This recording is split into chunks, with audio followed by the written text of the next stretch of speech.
السلام علیکم ورحمۃ اللہ وبرکاتہ۔ آج ایک مختصر سی حدیث نظر کے سامنے سے گزری، اور وہ اس کام کی حدیث ہے جو عام طور پہ لوگ شکایت کرتے ہیں۔ خاص کر کے ہماری مائیں بہنیں بہت زیادہ شکایت کرتی ہیں، کمنٹ بھی کرتی ہیں کہ مفتی صاحب سالوں سے دعا کر رہے ہیں لیکن دعا قبول نہیں ہو رہی ہے۔ تو یہ حدیث کے اندر ایک طریقہ بتایا گیا ہے۔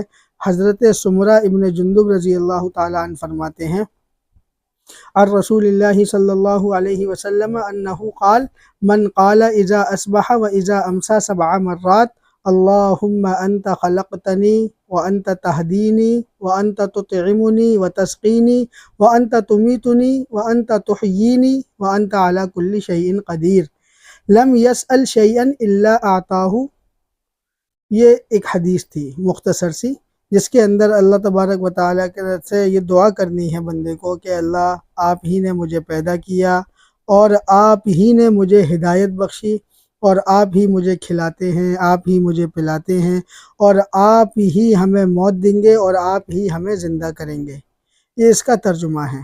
اس کو حدیث کے اندر جو بتایا ہے کہ جناب محمد رسول اللہ صلی اللہ علیہ وسلم نے فرمایا کہ جو شخص اذا اصبح و اذا امسا، صبح اور شام اس کو 7 مرات 7 مرتبہ پڑھے گا تو اللہ تبارک و تعالیٰ اس کو کوئی ایسا سوال نہیں ہوگا اللہ سے اس کا جو اس کو نہ دیا جائے، یعنی کہ دعا اس کی قبول ہو جائے گی۔